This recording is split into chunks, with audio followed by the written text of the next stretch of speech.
Ali Baba et les 40 bandits.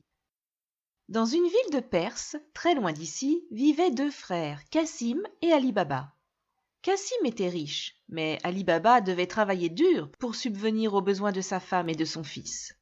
Un jour, alors qu'il coupait du bois dans la forêt, il aperçut au loin un groupe de cavaliers. Rapidement, Ali Baba se cacha dans les buissons. Bientôt, il vit qu'ils étaient avec pas moins de 40 hommes.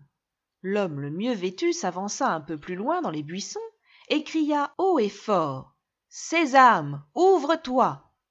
Une porte dans la paroi rocheuse s'ouvrit et se referma une fois que tous les voleurs furent à l'intérieur. Ali Baba était stupéfait de ce qu'il venait de voir. Il resta dans le buisson jusqu'à ce que les voleurs en ressortirent. Le chef des voleurs dit : « Sésame, ferme-toi !» Et les 40 voleurs partirent à cheval. Ali Baba ne put s'empêcher de jeter un coup d'œil à la cachette des voleurs. Il s'approcha de la paroi rocheuse et dit : « Sésame, ouvre-toi !» Et à sa grande surprise, la porte s'ouvrit. À l'intérieur, il vit une pièce remplie de trésors. Ali Baba prit autant d'or que ses ânes pouvaient en soulever. Satisfait, il rentra chez lui. Il raconta l'histoire à sa femme et lui dit : « Cela doit rester un secret. » Mais sa femme était impatiente de savoir combien d'or ils avaient et alla emprunter une balance à la femme de Cassim.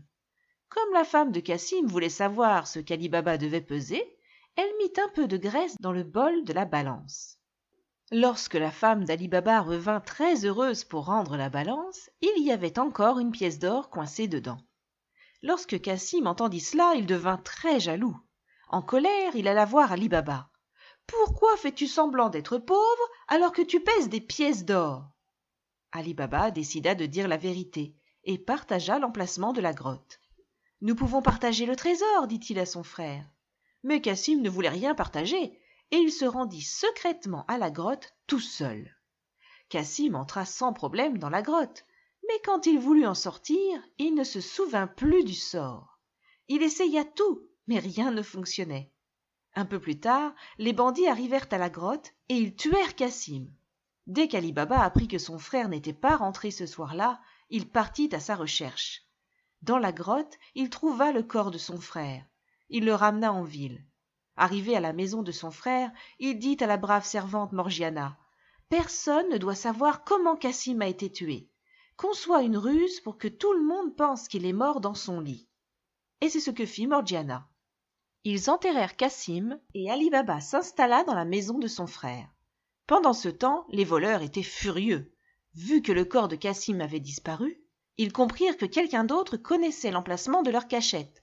Le chef des voleurs élabora donc une ruse. Il demanda à ses bandits de se glisser dans des sacs et de les enduire d'huile. Dans un sac, il mit réellement de l'huile. Il chargea tous les sacs sur des mules et marcha jusqu'à la ville. Il trouva la maison où il devait se rendre.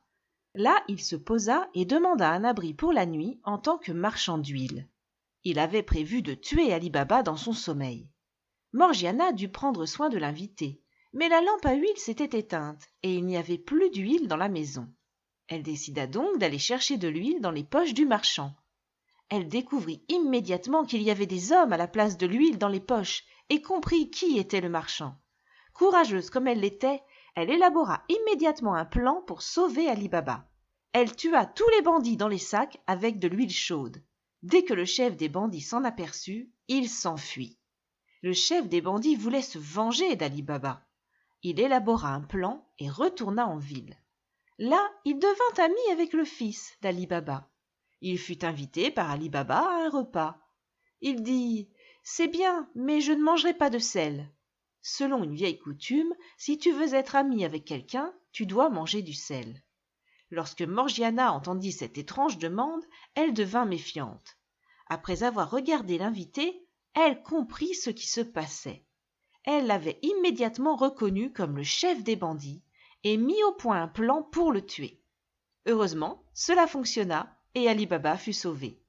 Ali Baba était très reconnaissant envers Morgiana et lui permit d'épouser son fils, ce qu'ils souhaitaient tous. Le secret de la grotte fut transmis de génération en génération et la famille d'Ali Baba vécut heureuse pour toujours.